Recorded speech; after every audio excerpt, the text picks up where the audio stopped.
And we are live. And welcome to Climate Chat. I'm your host, Dan Miller. And today we have a special guest, Shanatanu Agarwal, who's CEO and founder of Maddie Carbon, the winner of the grand prize winner of $50 million from the XPrize Carbon Removal Prize. And so we're going to learn all about what Maddie is doing and how it won that prize and what it all means for the future of carbon removal. And first of all, congratulations. Thank you. Thank you. It's truly an honor. And before we dig into Maddie and what it does, why don't you give us briefly your background and sort of what led you to Maddie, founding Maddie Carbon?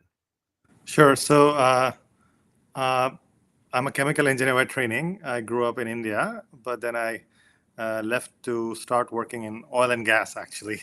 My first job was in oil field services. I worked in all over the world, actually, Indonesia, in China, in Western Europe. And then I went to do a business degree in the US. And after that, I started my first company, which was a multi-phase compressor company. Then I became a venture capitalist for a little while.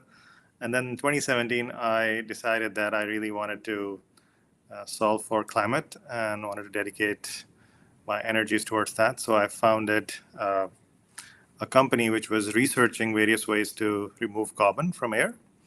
And from that R&D initiative, I founded a DAC company, which is a direct air capture technology called Sustera. And then in 2022, I founded Maddie Carbon, which is an enhanced rock weathering company, which we're talking about here. And did you found that in response to the Carbon Removal XPrize, or? Not really. So as I said, in 2017, I already had positioned and sort of dedicated myself to really figuring out how to solve for climate. And to that extent, I was working on carbon removal technologies since 2018. Mm-hmm. And around 2021, I was of the opinion already, especially by 2022, that there is some going to be scalability challenges around DAC because of the need for excess renewable energy, which we don't have. We don't have renewable energy in general, and excess is forget about it. So, and I was also, I actually visited some farms in India where I realized the climate adaptation challenges which smallholder farmers are facing around the world. Mm-hmm.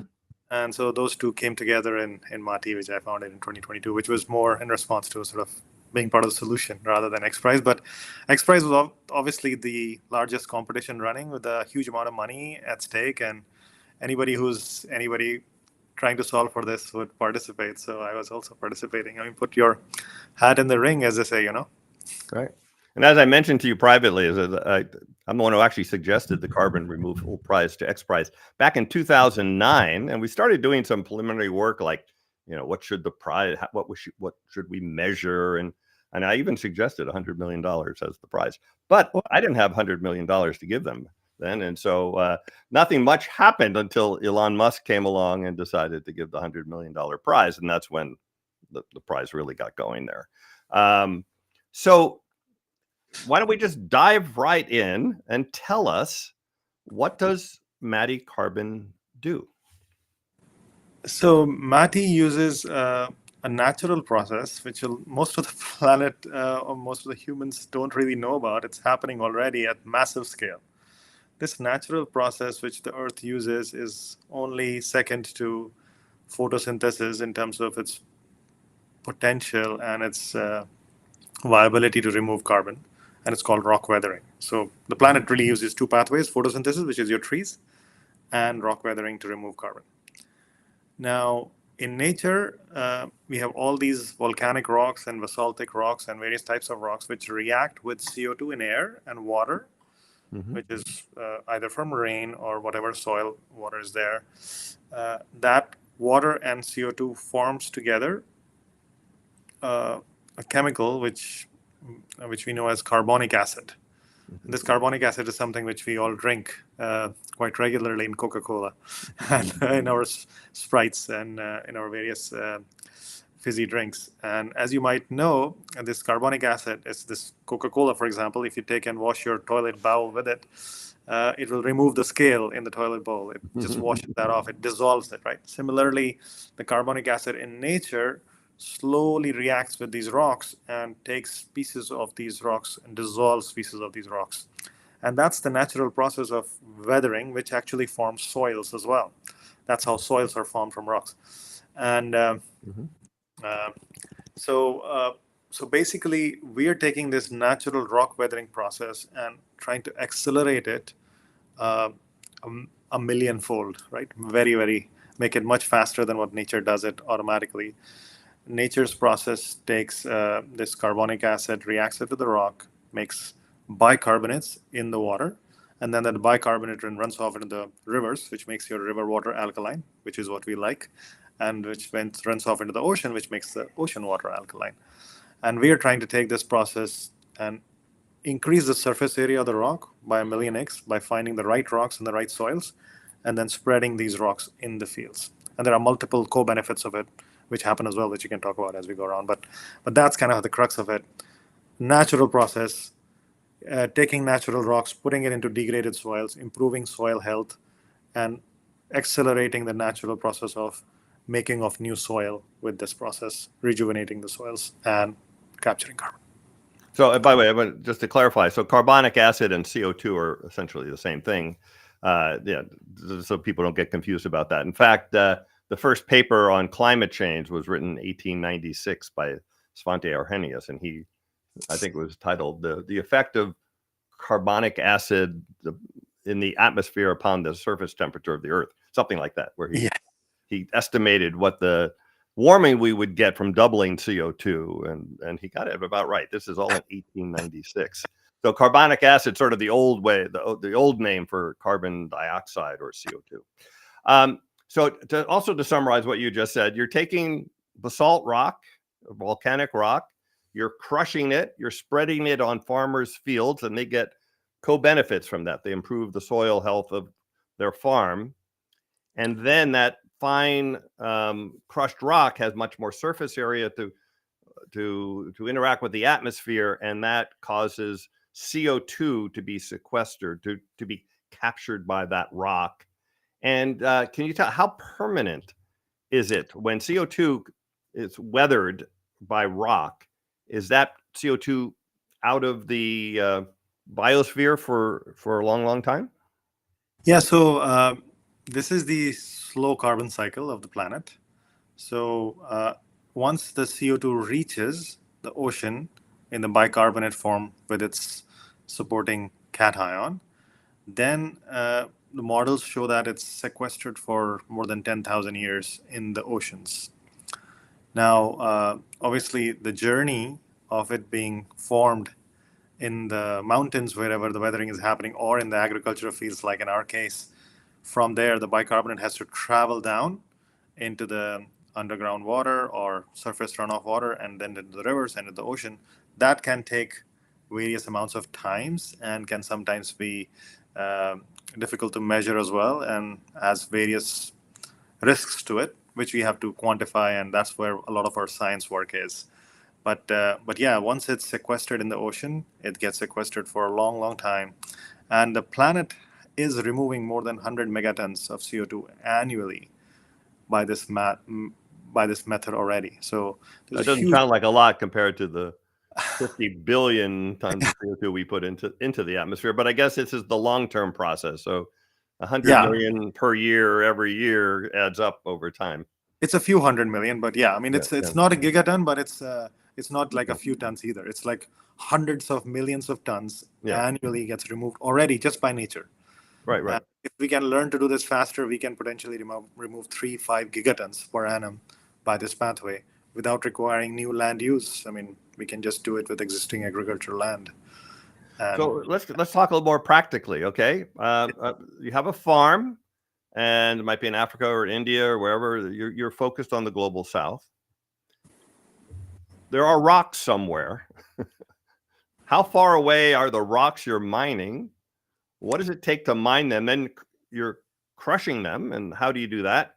how do you get them to the field and apply, and how much do you apply to the field? A lot of questions in there, but just walk us through it. The operations, yeah. So when we first of all figure out, and there's globally there's a lot of this rock all over the planet, right? Yeah, basalt rock, right? Basalt, So that's very basalt. common type. Yes. And just to give you a relative volume understanding, just in India, there's a massive rock formation called the Deccan Traps, and there's similar rock formations in a lot of places in the world. If you take a fraction of 1% of the Deccan Traps and use that to do weathering, rock weathering, essentially, fraction of 1%, you can remove all the anthropogenic CO2 ever created by mankind from the air and put it in the ocean. Mm-hmm. So what I'm trying to tell you is that there's enough rock out there. There's millions of times more rock out there than what we can potentially use to remove the CO2, which we need to remove.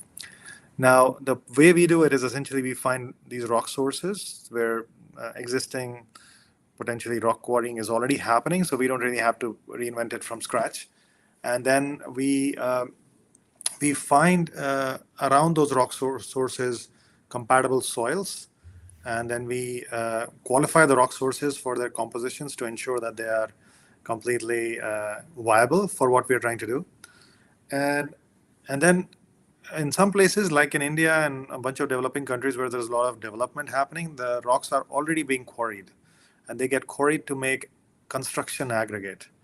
And in that process, they're creating basalt fines, which are almost like a waste product for them, because construction people don't want to use the fine powder. They need the pebbles, which you think the roads are made out of. Remember the small stones or the larger stones for construction, concrete, etc. So in a lot of places, we don't have to crush it ourselves. There's already crushers out there which we can actually contract with and get them their support to really source the material. In other places, the material may not be available. So then in that scenario, we have to essentially source the material ourselves. And in that case, we will have to establish the crusher and the sourcing and make the fine powder ourselves. We do not like to transport this fine powder very far. So typically we would only take it about 100 kilometers from where the source is, not more than that, or maybe even stretch it to 200 kilometers, but definitely not more than that. So within that perimeter of where the source is, we will find the compatible soils. And then we would go actually take this material and almost like fertilizer spreaders, we will essentially spread this material on the surface of the agriculture field. And once we have spread it, then potentially the farmer will plow it in and essentially do his normal farming activities. We tell the farmer, don't change anything. Do exactly as what you're doing. And you will see some changes in terms of your productivity and soil health, but you don't have to make any changes in terms of what you're doing in terms of your activities.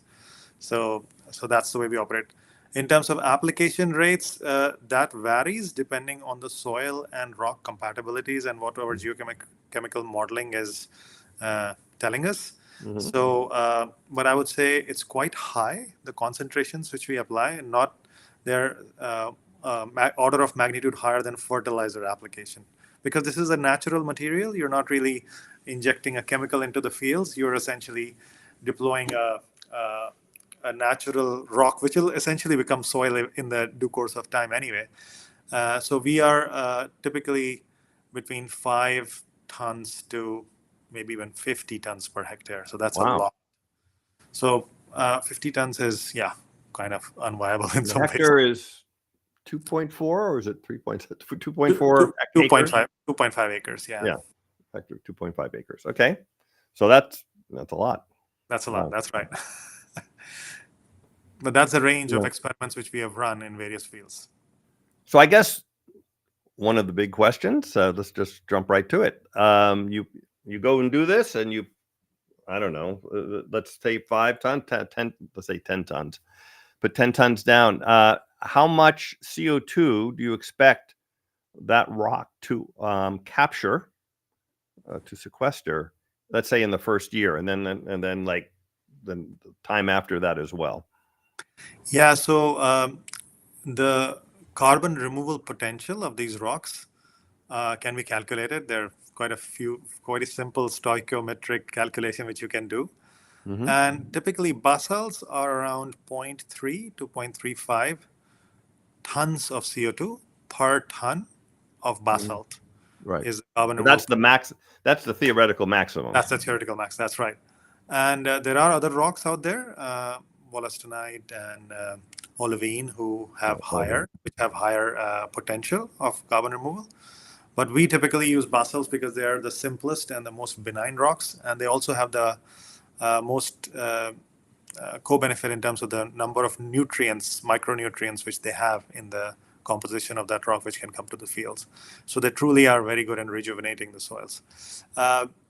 Now, in terms of the actual credit generation, that depends on how much is your overall life cycle analysis.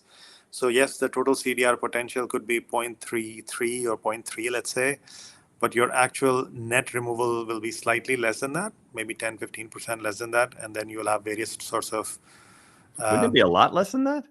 That's the theoretical maximum. Yeah, so that is correct. But over the period That of time... assumes like perfect surface area, doesn't it, or something? Or... Yeah, so once you deploy the materials, depending on where you have deployed it and what the conditions are for weathering, it can take anywhere from 3 years to 5, 7, 10, 20 years to really weather, right? To fully weather the full potential. Yes, so there will be essentially weathering happening all through this period, and you can measure how much weathering of that rock which you had deployed has happened at a particular period of time. And I'm talking about for the whole period, even after 20 years, you will still have to take slight discount. Oh, yeah, of course. I mean, that's the theoretical maximum versus the reality. Yeah. So we take discount for the amount of emissions which were caused for doing this work, which is basically... I want to get into that. And then we also take discount for potential risk factors around moving of the bicarbonate ion generated in the field to the ocean. So we take discounts for that. And then we take further reserves to just make sure that we are not overestimating and essentially have room for unknown unknowns, as you call them, the Rumsfeld factors, So all right, let's just jump right in. So what for a ton of, I don't know how you measure it, but let's say for a ton of applied material, like what carbon removal credit are you taking, and what does that mean? Like, is that a 1-year credit? Is that a 20-year credit? What does that mean? So let's talk about 10 tons, like easy. Make it easy. Okay. So if you apply 10 tons in the field, your carbon removal potential over the lifetime of the weathering is, say, 3 tons. Right. That's the maximum. Yeah, that's the maximum. Let's say in this case, it's slightly conservative. Could be as much as 3.5, but let's say 3 tons. Then you would actually lose about 0.15 to 0.2 tons in actual gross emissions for moving the materials, for doing all the work to really get this into the field. Does that include crushing as well? Includes crushing. So yeah, I mean, somewhere around there, 0.2 tons or so. So of 3. So you're left with 2.8, let's say. 2.8 tons of removal, net removal is left now. Now of that 2.8, then you have to calculate, okay, I might have some risks here in terms of as it transports from here to the field, or it might get reacted by some other foreign material in the field, or there might be some plant uptake of the cations which I have released. So that could also be a detrimental impact on the total removal. So that might be another 0.2, 0.3 tons, which is has to be accounted for. So now you're left with 2.5 tons per 10 tons of removal. And then there will be some other potential risk components. They vary depending on where you are, but let's call it a miscellaneous pocket of another 0.2, 0.3 tons. So you're left with about 2.2 or 2.5, between 2.2 to 2.5 tons per 10 tons of total removal potential. Right? Now you don't get that immediately, right? So then you have the whole weathering curve. So now you've put this material in the ground. Some amount of it will weather in the first year, and then some more will weather in the second year, and then so on and so forth. Yeah, let's going to be really diminishing returns.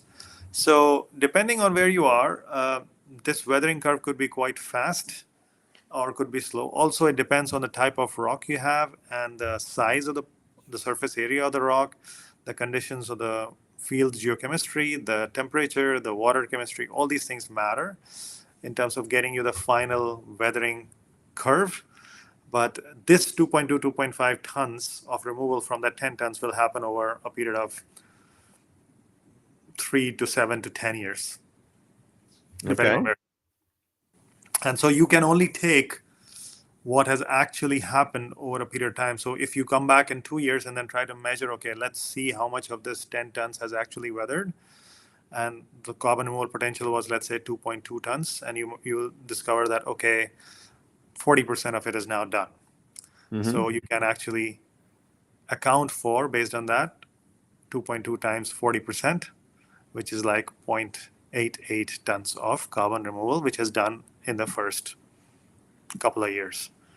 And then you can take it from there. Now, in some places where the water fluxes are very high and the temperatures are high, the Arrhenius equation of the same Swante Arrhenius shows you that as temperature grows, then this is a very fast, rapidly exponential kinetics, which actually increases. So the weathering is faster. In other places, temperature is lower or water fluxes are lower. The weathering could be slower. So this 0.9, 0.1 tons of, 1 tons of removal could happen in 1 year, could happen in 5 years. But the overall 2.2 ton will eventually happen, let's say, in 2 years. 20 years. 20 years. Okay. So as the world warms from global warming, it will make this carbon removal technique more effective. I don't know if that's a smart thing to do, but whatever. Yeah. So, one thing which to note is that it is actually quite interesting that when we are deploying it in fields which are truly degraded, where there's no fertilizer use, where we are working with global south farmers who are truly poor and climate vulnerable, weathering works quite well because it's warm, because these guys are mostly in the tropics, and their fields are so degraded that the weathering actually is happening faster in those degraded fields rather than much more fertilized fields where there's lots of other competing reactions to happen. So it in some ways, God balances the benefits to places where it's needed most. And so when you're crushing and when you're moving, I assume you're using fossil fuels. Is that right? And that's what you accounted for in your Yes, at the moment we have ambitions in the long run to use it all electric. And we are developing one project in Africa right now, which is going to be a wholly electric quarry, wholly electric movement of material, everything completely solar powered. That would be beautiful, but it's still work in progress. And okay, so now also, as I understand it, you go to the farmer, and these are poor farmers in the global south, so they can't really afford to pay you anything. And so you apply this for free. And I assume, you correct me if I'm wrong, that you're telling them we're going to do this for free, and it's going to benefit your crop production because this is going to improve your soil health with what we're doing. And then you're going to earn carbon credits, carbon removal credits, by the way, which are not the same as carbon offsets. So carbon removal credits that then pay for the whole thing, give you a profit and everything. Is that correct? Yes. So we are entirely focused on the global south, working with smallholder farmers. And we specifically ask them, as I said earlier, that you don't have to change anything.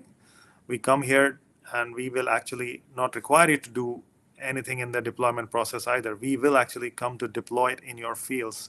We will spread it in your fields ourselves. And we did that because the smallest farmer doesn't even have money to take it from us and deploy it in their fields. They're so poor.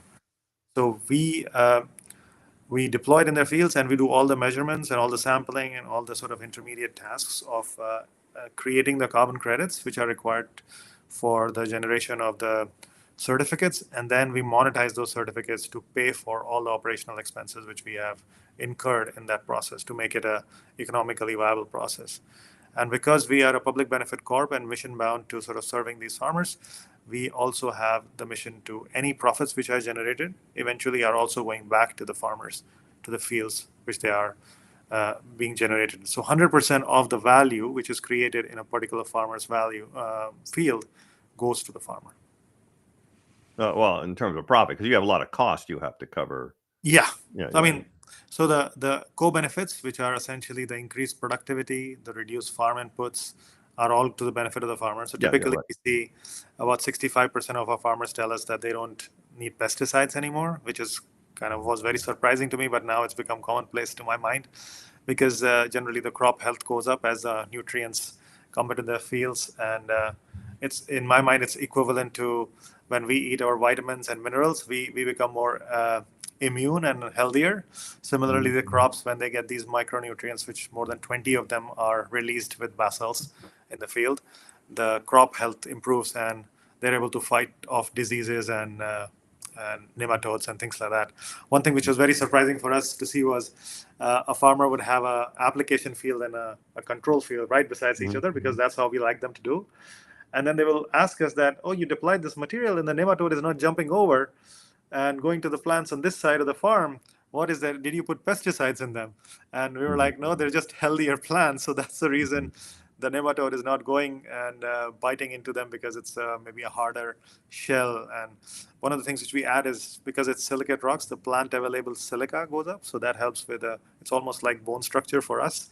Plants' bone structure is silica, and that helps them. It becomes a bit more crunchier for the nematode to bite into when the plant is healthy. So nematodes, by the way, for those who don't know, are little tiny worms basically that eat at the roots of plants, and they're kind of a pest that destroys plants. Yes. And so you normally use pesticides for them, but if you can keep them away more naturally, that's a good thing. Exactly. And similarly, the farm inputs go down. They typically tell us that they have now reduced the amount of fertilizer they're adding for the farmers who are adding fertilizers, because a lot of farmers we work with are smallholder farmers and they don't have any fertilizers either. They're really poor farmers. And lastly, on average, we see about 20-25% productivity increase for farmers. Reported, and we measure that as well ourselves. So that is quite more pronounced when you go towards degraded soils. So the more deficient the soils are, the more degraded the soils are, the lower the productivity is, and the more pronounced the effect is. So we have seen 50, 70, even 150% productivity increase for farmers, which is crazy. And the soil water retention capacity goes up because of the addition of silicates. So all these sort of secondary benefits happen for the farmer, which really help for their overall quality of life improving. I mean, typically our farmers, the first thing which happens after we come into a village is a lot of the farmers who are at the edge of economic viability are able to pay off their debts. And then they start improving the type of seeds they add. They start improving the type of fertilizers or farm implements which they have. So their overall quality of life starts going up. They start building safety nets and essentially are better qualified to really fight off climate change changes which are occurring on a daily basis as they're leading the way of life changes. So that's kind of the benefit which the farmers are starting to see, and that's the big pull from them. So the farmers are motivated themselves to sign up for us, and once we have proven it in a new region, attracting farmers is not a problem anymore, because they're kind of self-registering and wanting the solution on their fields. However, we are restricted by the amount of capital we have, because as you sort of walked it through the whole process, the expense is upfront, but the revenue comes quite late. So that it's a big financing and capital challenge, and also obviously it's dependent on the carbon removal market. So that also creates some challenges for us. I want to get to that as well. But so one of the dangers or one of the concerns about spreading rock on farmers' fields is like toxic metals that might be in the rock, from before you mined it and then you crush it. So how do you deal with that issue? Yeah, so that is very, very prominent in our way of thinking and how we have selected our rocks. And the reason we are only focusing on basalts is because of trying to avoid this whole problem and sidestep that. So basalts are typically quite benign in the amount of these sort of heavy metals which are contained in them. There are scientists who say that these heavy metals are anyway getting sequestered in the field, so you don't have to worry about them. But we worry about them anyway because there's not enough long-term data which is available at this point. So it's better to be safe than sorry. And we're dealing with farmers who are right at the bottom of the pyramid, some of the most climate vulnerable farmers out there. So I don't want to be in a situation 10 years from now which says that we have deployed something which actually harmed the farmer. So farmer first, farmer safety, and ensuring that we are not creating any harm in any way and form is the rule number one of whatever activities we do. So when we are qualifying the particular rocks which we are deploying, we essentially do compositional analysis. And those compositional analysis and the soil analysis are essentially educating and advising us as to whether this will work in this region or not, and what are the sort of care and application measures which we need to take in place so that this actually works out. So typically basalts are anyway low, but we take these extra precautions on a continuous basis to measure the compositions of the basalts which we're applying. Okay. Let's see. So got so many questions here. So actually, so let's get into. Well, you mentioned that you do the calculations, how much is removed. Do you have a third party that's verifying your calculations, and so someone who's buying these credits can say, "Oh yeah, this is right." Yeah, you have to. Otherwise, it's like I mean, the buyers are here depending on very high quality carbon removal credits to be generated. They are paying a high price for these, and the durability and the quality is something which is sacrosanct for us in the methods which we operate under. And then you need a third party to really come and certify this, because that's the only checks and balance which can actually provide a buyer the comfort that it's not just Shantanu saying that this is removed. It's actually somebody else who's come in and checked it. So there are two standards which have been which have come through at the moment for enhanced rock weathering. One is by isometric, and the other is by Puro Earth. These two standards are essentially having methodologies which you have to follow, and then they will come and audit you against their methodology around how you have applied and measured the carbon credits generated. And then they will, based on those audits, certify the credits generated. So that's what we do. We have multiple locations, and we are essentially affiliated by both Puro and isometric. So we use both the standards. We have our own DMRV platform, which is kind of running our whole system. All our locations, all our operations run through that same enterprise resource planning software suite, which we have called Matic. And so that Matic software runs everything, and that is essentially the tech which provides the data towards the certifying bodies and allowing them to audit and then provide the comfort to the buyers that these credits are actually real. And well, I guess two separate questions. How much does it cost per, well, again, per ton removed initially, I guess, or over the 10-year? I'm not sure what kind of credit you're selling, but how much does it cost to generate that credit? And also, what are the credits typically sold for? And if there's any proprietary stuff going on there, just give me one of the numbers. Yeah, I know, it's fine. We can share.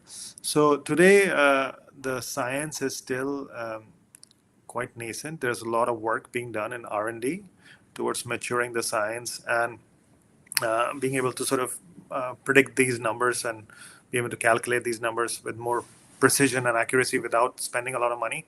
That's kind of where the R&D is. But as it stands today, the solution is brute force, where we do a lot of sampling. We do a sample set, a field where we're doing multiple samples. Every about 3 acres, we are doing this extreme set of sampling. And these are soil samples. We also do water samples. And then we have research fields where we are doing even gas samples. So there's a lot of this sampling going on, and the laboratory testing, which follows these samples, and then the modeling, which is followed by that sample results, and the geochemical models and the hydrological models, and all these things which are built on top of that, is what is sort of creating the bulwark of how we are able to measure these credits. So today the cost is quite expensive, and hence the price which we are selling it is also quite high. The prices and the costs range between $300 to $400 per ton of CDR, which is depending on where you are operating and the logistical challenges of that particular location. And these are 20-year credit or something. I remember how you count it, but no, these are 10,000 plus years credits. So we are no. I meant for removal over a period of 20 years. They're not the first year. So we measure and sell only the removals which have happened already in the past. Oh, wow. So we measure. So for example, we great. deploy, as I told you, right, 2 years later, you're only measuring 0.9 tons. So that 0.9 tons is what will be sold. Okay. Not the whole 2.2 tons. No, that's good, because that's a problem of carbon offsets, is that they're future removals against current emissions, and that doesn't work too well. So we measure what has been removed already, and then we certify that, and then we sell it. Oh, wow. That's kind of the So you model. can keep selling from a particular field for a while then, even though Yes. it'll go down over time. Right. Exactly. And at some point, the cost to measure it becomes more expensive than the actual revenue which will come out of it. So we stop measuring after a while. So, all right. So now, so you're on a roll. You won $50 million. Let's say you're going to scale up and you're going to bring this to many farmers in the global South. And let's say it's working and the science continues to show this is viable. So and by the way, let's also assume for the moment that there's a wealth of people willing to buy these credits for now. At scale. So when you're really, it's all worked and you're scaling up, how much total removal do you think you can offer per year? Once this thing really is rolling. So I think, so we have done our own math, but there's a bunch of papers out there published by various researchers. Some of the research has been done in Leverhulme Center in University of Sheffield. Others have been done in Noah Pronowski's lab in Yale. And then there's work also done in multiple other universities across the planet where they have tried to estimate the total global potential of carbon removal from enhanced rock weathering. And the numbers are anywhere from 1.5 gigatons to 5-7 gigatons. That's kind of the range people come out with. We believe that for Marty's mission, which is a smallholder farmer of the global South, there's about 200 million smallholder farms, 200 million smallholder farmers who can actually benefit from this, who live within the proximity of these rock sources, who can actually be provided these materials in their soils, and then increase their incomes and increase their productivity through this. Now, if you were to just count these 200 million smallholder farmers, the amount of acreage which we have calculated based on the data available from secondary sources is about 890 million acres of land per annum. So, I mean, that's the total land available. So 890 million of acres of land, if that was actually deployed with the enhanced rock weathering type of solution, you could actually do a couple of gigatons per annum removal just based on existing farmland without doing anything fancy, just using enhanced rock weathering as a supplement to these fields to not only rejuvenate them, but also do carbon removal at the same time. So it's a win-win for the farmer, win for the climate, win for reducing chemicals in our food, because the food becomes more natural because you don't have as much pesticides, as much chemicals in it anymore. So you're eating, so food-wise, it's a better food. Food security goes up. So, I mean, there's a lot of wins in this. So that's what we are hoping to do, hoping to enable. And we have set our mission as enabling 100 million smallholder farmers by the mid-century. And that's a gigaton. Yeah, but exactly. And that's a kind of almost unreasonable target, to say the truth, but it's really what's needed, because a lot of these, most of these 200 million farmers are folks who will be unviable in terms of being able to continue their way of life as it exists today by 2050 because of climate change. So if we can come in and solve for their increased productivity, improve their soils, and make it viable, then we are allowing for a lot of these people to stay put and continue with their way of life rather becoming migrant labor or do something else, which a lot of them will have to do. And such things are already being seen by us in Zambia, where we are operating. Then that's the reason I'm mentioning it, where in southern Zambia, 3 years of drought, a lot of the people are left their fields as barren land and just migrated up north to the mines and copper fields up north in the country. And it's just it's sad to see the state of affairs. Yeah, That's and it's going to be changing more rapidly than people realize now because climate exactly. change is accelerating. So at a gigaton, a couple of gigatons, I mean, that's very significant. It's a big number, tiny compared to the amount we've emitted so far, 2.6 trillion tons. And I see a lot, even the IPCC says we need 10 in 2050 timeframe, 10 gigatons a year. And I actually think we need a lot more than that. But so this is a complementary approach to carbon capture. And we're going to need multiple different ways. This one happens to have like benefit, and so many people are against carbon capture because they think, I don't know, the energy is too high or other factors. Actually, what objections do you see when people are saying disparaging things about rock weathering? I don't even know. Yeah. So, I mean, there are lots of people who are worried about mining in general. That's one of the big knocks which we get. Mm-hmm. And just to sort of give context to the current quarrying, which is already happening for construction, for example, in a place like India, if we just use 1% or less than 1% of that, we can actually remove 100 megatons of CO2. So we are not really talking about massive amount of new quarrying required for this. This is already existing quarrying which is happening on the planet at massive scales because of the kind of construction which we are doing as a species. So and again, to give you a context for that, you have to quarry the rock, but one quarry can serve probably a 30 to 50 kilometer radius around it and serve tens of thousands of farmers. And yes, you will quarry that for 10 years or 15 years, and then you have to move somewhere else, and you've essentially quarried rock from a 2-hectare piece of land, and then you have to rejuvenate it in some ways by putting trees or whatever else. But that doesn't really cause, it's not a cause for worry if you are rejuvenating that mine after you have quarried it for 10, 15 years. If you do that properly and account for expenses to be incurred in that, it's completely fine. So that's one of the knocks which we get. The other knock we get is we are spreading rock dust in the field. So we have to be careful about how that's spread and doesn't cause any kind of health and safety issues. So we take care of that.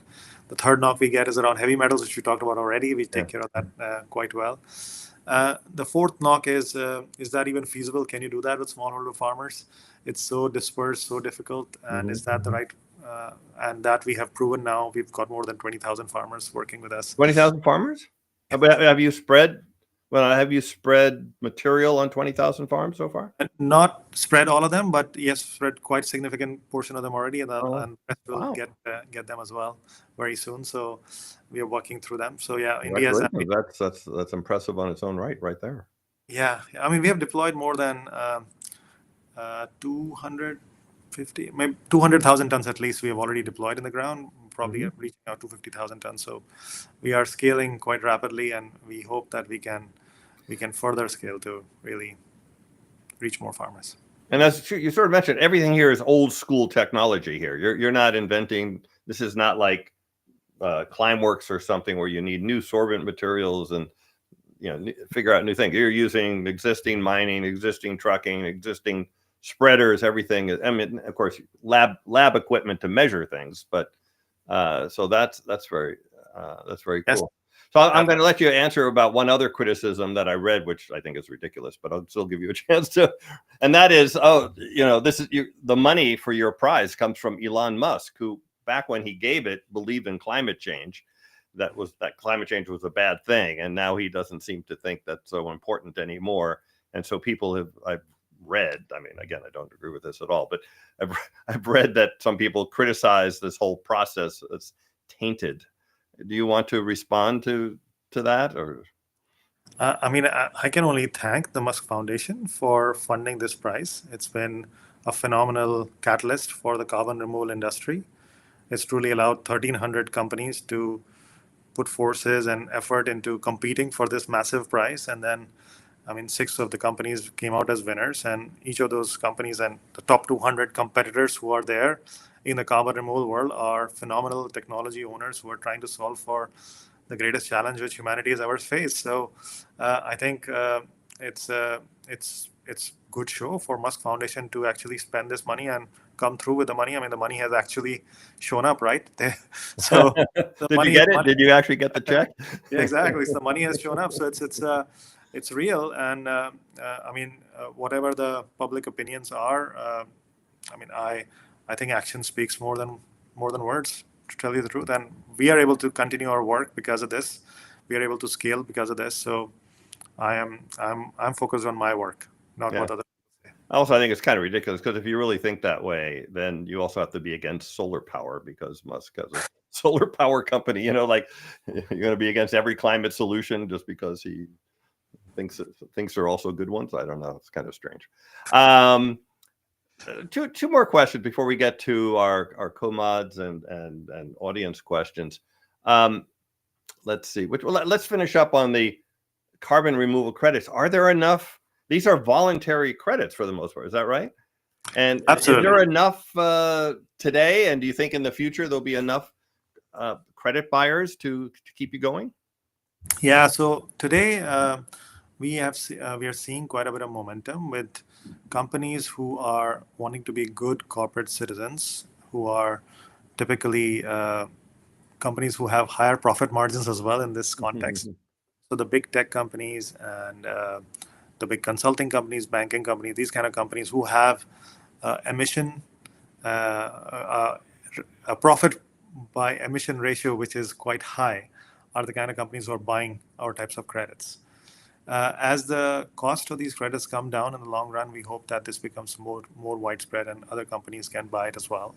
But the corporate buying is continuing to increase, and companies who care about these sort of methods to scale are continuing to buy. And some of the compliance markets are also coming into place, which will allow for more structured purchasing to happen in those markets. So the Japanese market and the EU market is making the right moves in the right direction for these. So we hope and we expect that this sort of market continues to grow. We are seeing still positive growth under whatever political scenarios we are in. We are still continuing to see growth in this market, and the buyers are continuing to pile in.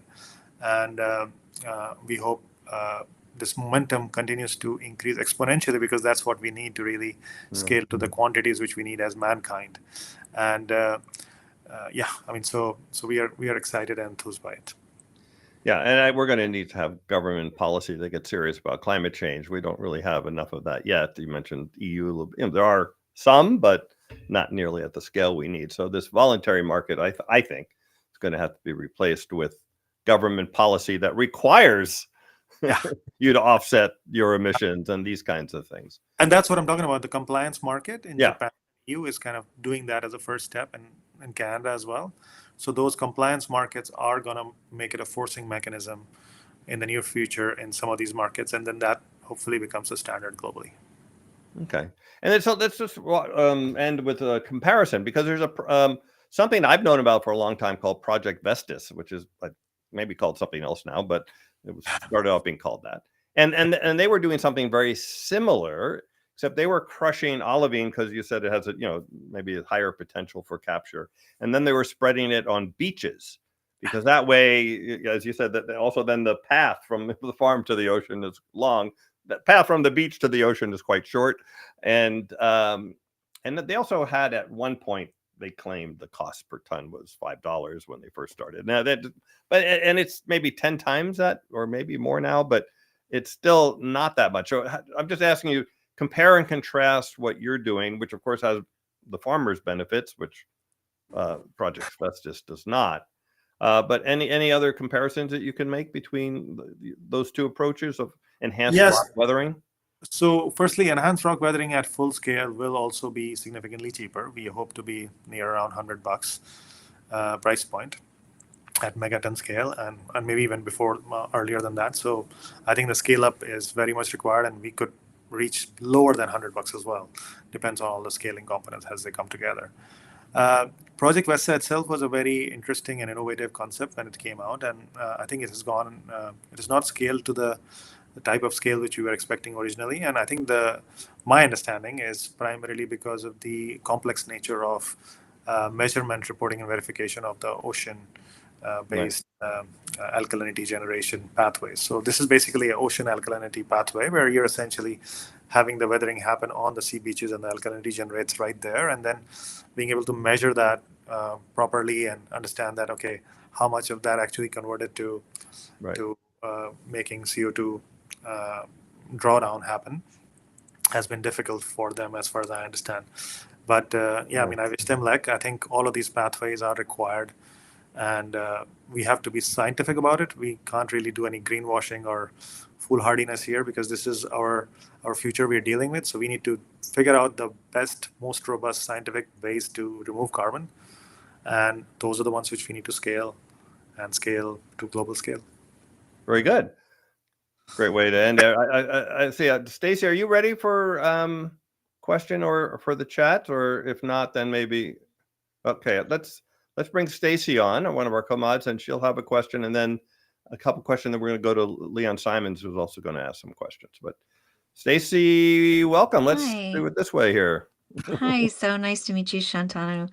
And this is very exciting. Although I have to channel friend of the show, Albert Bates, and say, what about biochar? How does this differ in terms of comparison that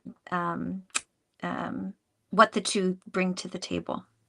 For farmers even, yeah. Sure. So biochar is essentially, think of it as a carbon sponge, which you are creating by pyrolyzing biomass material, and then you're spreading that carbon sponge into the fields, and that provides almost like a very nice place for nutrients and bacteria to grow. It's like free housing for bacteria. Right. So you have provided that into the soil, and that's the reason the soil's health goes up with the addition of biochar in general. Biochar has its challenges around being able to procure biomass to make biochar at scale, because for being cost efficient at large scale, you need a large scale plant, and then you have to essentially acquire a lot of biomass from around there. That is one of the challenges biochar has.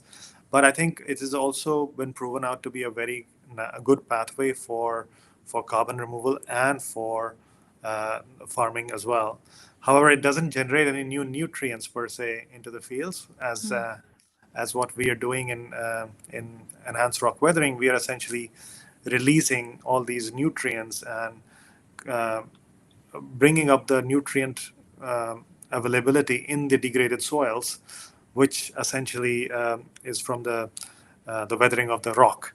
So more than 20 nutrients get released. So it is quite different in that sense to biochar, but it also helps with the productivity for the farmer. Long term, the cost of enhanced rock weathering and biochar could be very competitive. Maybe even enhanced rock weathering could be lower than biochar at full scale. We don't know. The jury's still out for that, but that's what my hope is, and I believe we could potentially be lower than biochar in the long run in terms of costing, and also for scale-up potential, because in enhanced rock weathering, you're essentially looking at massive amounts of these rocks already existing all over the planet. The scalability should be higher than biochar, where you have to essentially collect the biomass and then spread the biochar. You have to do two ways. Here, essentially, you're taking the rock and spreading it. So it's an easier logistical challenge. You're also not doing a chemical process to make pyrolyzing reaction. So I think both of them are good pathways. Both are needed. I, obviously being biased to enhanced rock weathering, feel that enhanced rock weathering might have a slightly upper hand, but both are great for the farmer and great for the planet. Hey, thank you. Hey, Stacy, let's go to Leon, then I'll come back for the other audience questions. And welcome, Leon. Hi. Hi, Shantanu. Thank you very much. Congratulations with your prize, and thank you for your detailed and very knowledgeable answers. Really great to have you here. And yeah, this is really close to my heart. This the subject of smallholder farmers. My late brother worked in Madagascar with smallholder farmers, and I worked myself in Ethiopia, and I've been in India, and I see the enormous need there. So great work you're doing. Yeah, so I also have a lot of questions. I'll try to keep it short. Let me think. Yeah, maybe. So what and when does the farmer get paid? I think that's Sure. can you give some input on that? Absolutely. So the farmer sees the co-benefits almost in the same cycle of farming where the deployment happens. So within 3 months, the co-benefits in terms of incremental productivity, in terms of reduced farm inputs, can be seen by the farmer. And that's the biggest portion of their benefits anyway. And they continue to see that benefit in terms of increased productivity through the period of weathering. The actual revenue share, the profit share for the value of the carbon removal credit generated, whatever value is generated, in our case, 100% of that value, is only generated after we get the cash from the customers. And as you know, the cash is generated afterwards. So we are not at the moment taking debt and financing that upfront for the farmer, because it doesn't make any sense, because the farmer is anyway happy with the co-benefits which are generated. And the value which is shared with them is at the end of the weathering cycle. Okay, great, thanks. And have you looked at other things you could provide to the farmer? Because it's, as you mentioned, it's quite difficult to get to these farmers, and of course they need many more things than just improved crop yields and some funding once you get it. For example, what they need is clean cook stoves, electricity, lights, and those are also those, for example, could also be financed together with high carbon credits. So it looks like there's a big synergy possible there. Absolutely. So we are completely aligned with you, Leon, and we are considering a bunch of these things as we grow. Great, thanks.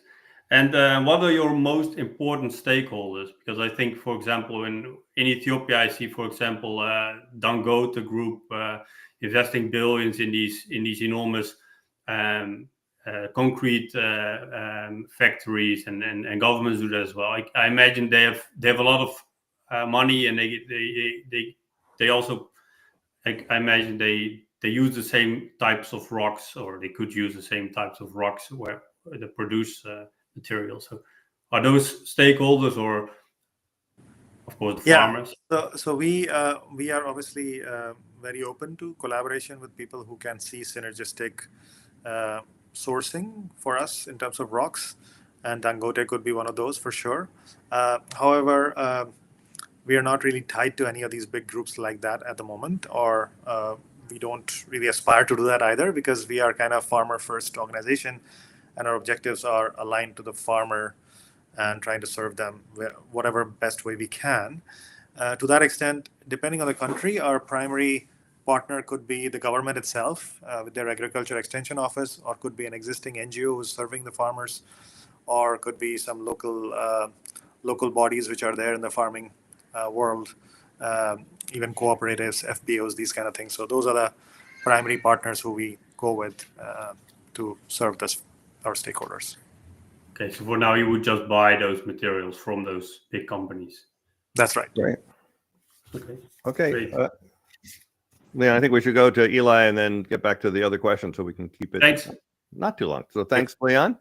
And we also have another Comad, Eli. Eli, welcome. And what's your question? Can you hear us, Eli? If not, we're not hearing you. Okay, so we're going to go to Stacy, and then we'll get back to you, Eli. Let's see. Hey, Stacy, welcome back. Hey, yeah, thanks. I have some good questions here. And the one is something that they were saying it as a comment, and I was saying the same thing over here. Nematodes. I think of nematodes as our earthworms that, help cultivate the soil. below ground. But you're saying nematodes are largely a negative impact on the So plants? I think it was misunderstood. I was giving an example of various types of pests which exist. So nematodes is a class of organisms. Some of the nematodes are obviously very useful for the plants and need to exist. But there are like leaf borers or stem borers, or there are various types of insects and pests which are essentially causing damage to plants. And those are the ones which we're talking about, the ones which farmers are trying to kill with pesticides, not the ones which the farmer is trying to help grow in the soil. Okay. So when we are looking at these particular pests which are able to harm the roots or the stems or the leaves of the plant, these are specifically targeting and eating away at these plants. Those are the ones which we are trying to protect from. And typically what we're seeing, and this is actually a natural process, because these plants are getting better micronutrients in their soils are more available with these various cations and silica and all these things. Their health, their ability to ward off any kind of disease, and that could be a fungal disease, that could be a bacterial disease, that could be a pest which is causing large-scale damage. Those abilities go up. That's what we're talking about. We're not saying that we are reporting off nematodes. We are actually, the soil biome improves because the soil has now all these micronutrients. The biome becomes a huge flurry of activity because all these minerals are now available in the soil. So the soil health and the biological activity in general goes up. Gotcha. And we had some questions that I feel like I almost want to answer just to make sure that I have this all straight. They were asking, Chad was asking about, Lightning Rod asked what stone it is, and I said it's basalt. Is that That's right. correct? That is correct. Okay.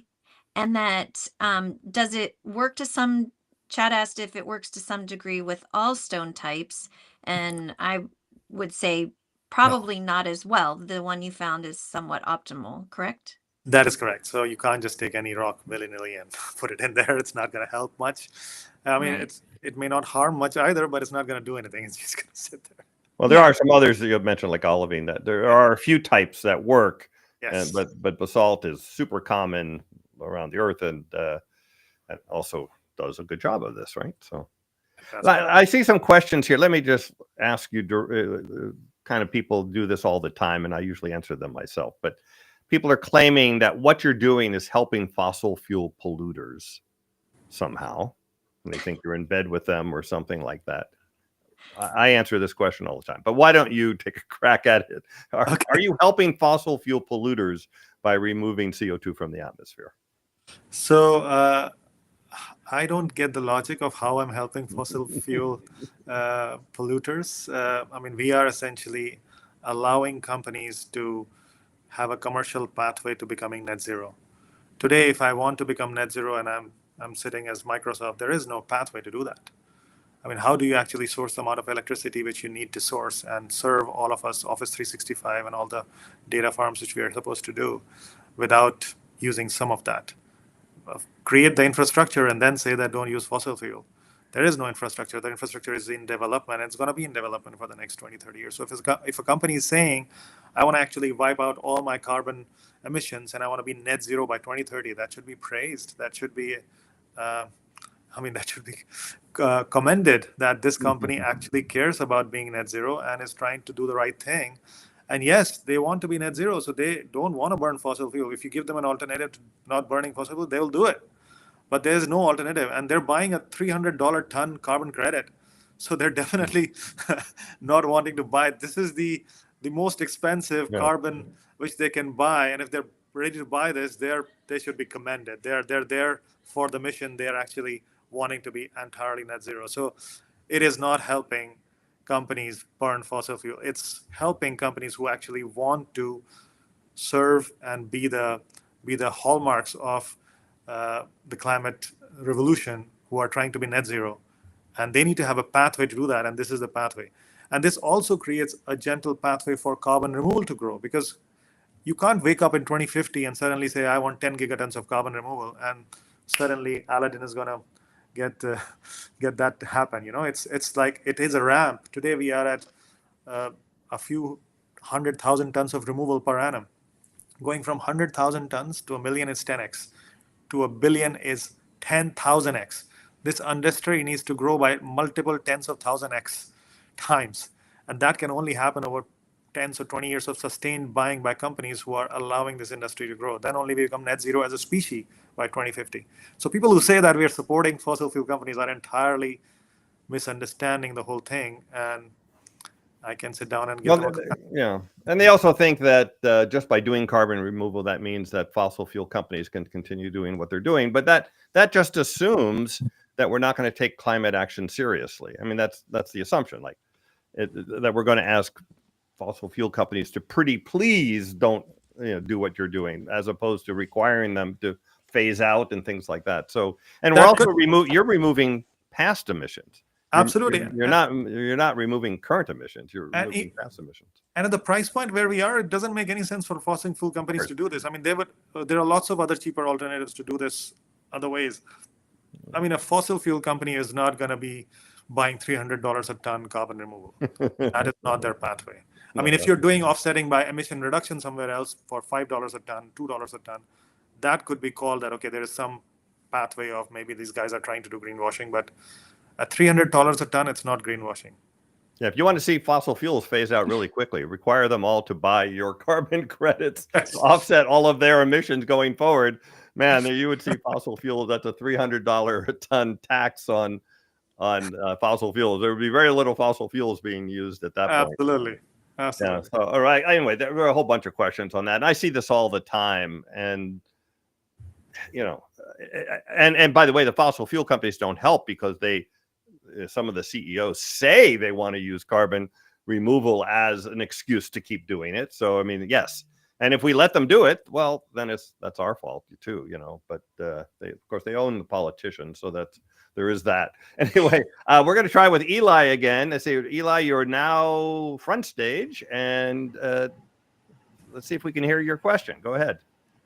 Okay, so yes, if I heard correctly, you said that this would scale to about a gigaton per year when you reach your targets. Is that correct? For us, for Mati Carbon, that's the mission. 100 million farmers, a gigaton per annum. Yes. So, since you've been in this before you started with this in particular, and therefore I assume looked at a bunch of other things, I'm wondering what you thought were the best contenders, that rivaled that scale. So I myself, when I originally started in this 2017, I was a private equity guy. I was like, I was investing in companies. That's what I was doing. And I wanted to do something for climate. And my original thought process was like, let's create a machine. That machine will just take all the CO2 out of the air and sequester it in the planet's core or planet's crust. And let's just replicate that 1 million times and be done with it, like we make AC. Type of yeah, exactly. Right, yeah. So the first thing I did was build a DAC company. I built a machine, which was, I was a believer that you could essentially, and theoretically, scientifically, if the money was available, that is actually what can happen.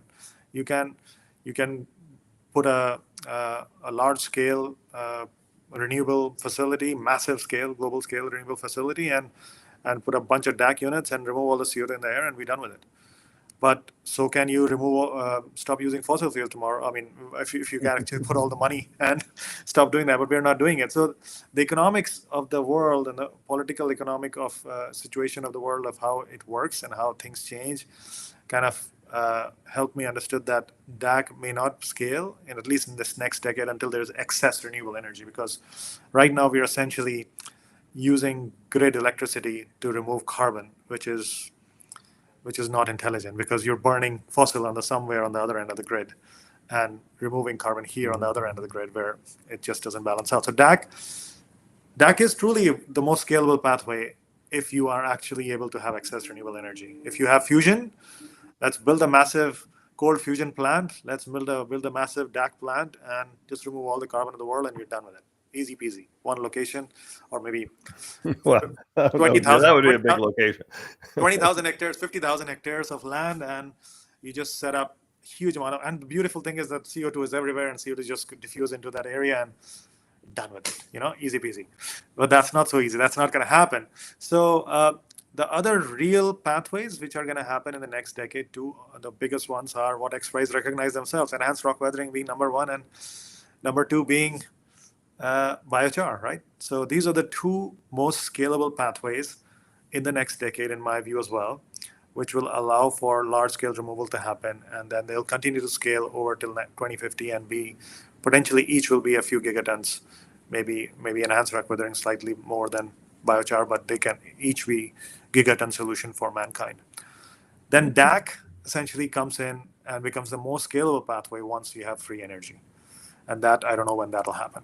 By the So way, speaking of that, because I talk about this a lot here too, people think that these systems are running on, the DAC systems are running on electricity, but your system doesn't run, well, it runs a little bit on fossil fuels, but then it uses earth energy. It uses chemical bonds in the rock to remove CO2. Most of the DAC systems use earth energy too. They use cooling air, which is free. They use maybe geothermal heat for the separation process. If you're using moisture swing, then you're using dry air and water. I mean, so, the idea that the DAC system is like pumping electricity in to pull the CO2 molecules out of the air is not. I mean, there are pumps and fans. Don't get me wrong. There's still a lot of electricity. But it's very few I've ever seen, except for the ones who are meant to run on electricity, by the way. There's a few of those. For the most part, they don't, the most of the energy comes from the earth, just like yours does. Yeah, I would say DAC has more energy intensity than enhanced rock weathering, for sure. Yeah. I would say an order of magnitude more energy and intensity. So that is measured well by a bunch of scientific papers and recognized well. So but I mean, they can use earth energy as well. And in our case, the earth energy is not convertible to electricity. But if you're using geothermal energy to do DAC, you could maybe make electricity out of that as well. Yeah. So it's equivalent. So there is some debate we can have there. But one thing I did not mention in the previous answer was the ocean. Ocean alkalinity and ocean pathways to remove carbon are a massive potential. Yeah. And they should be developed, and they could be the fourth large pathway and one of the maybe most scalable pathway, which can allow for remove carbon for the planet. But they're still under development to a large extent. Thanks for mentioning that, because that's one of the areas that I'm in. Okay, good.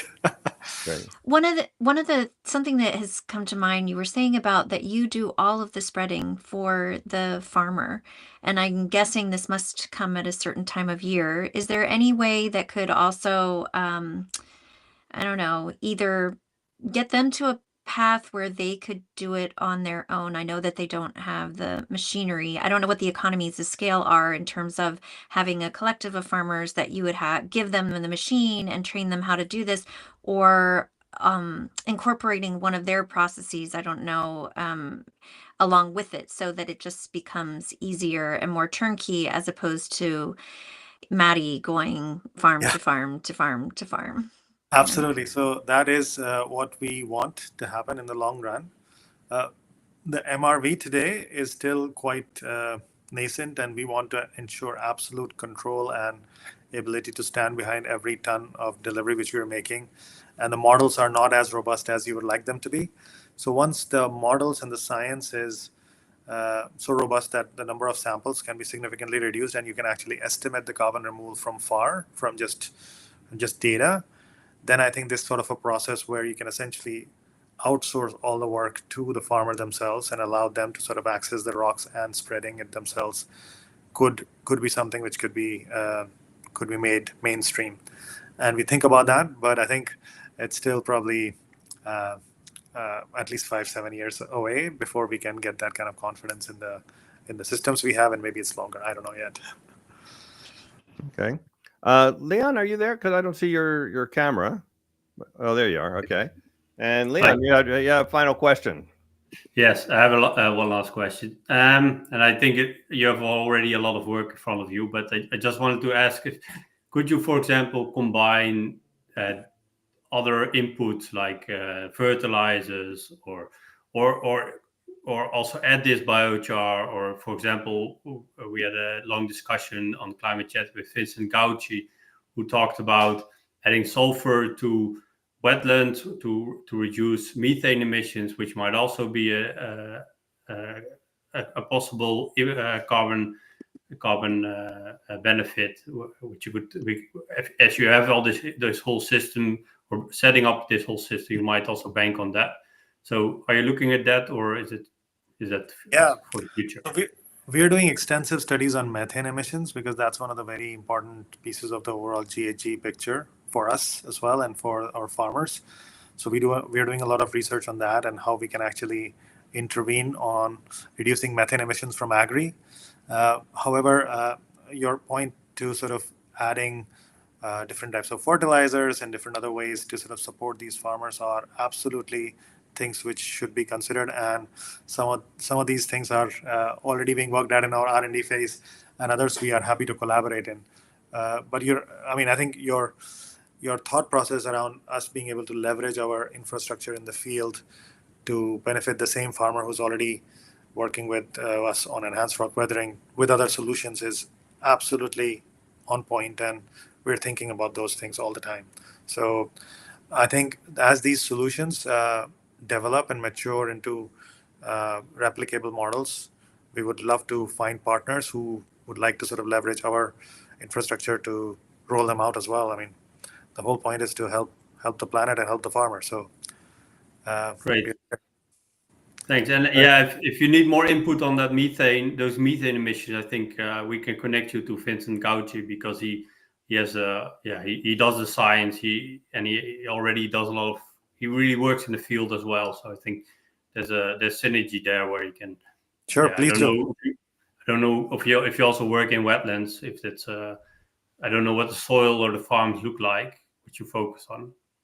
Yeah, we're working in rice paddies, which are like wetlands. Yeah, which are wetlands. Yeah, wet ponds of agricultural wetlands. But yeah, I mean, so absolutely interested to talk to them.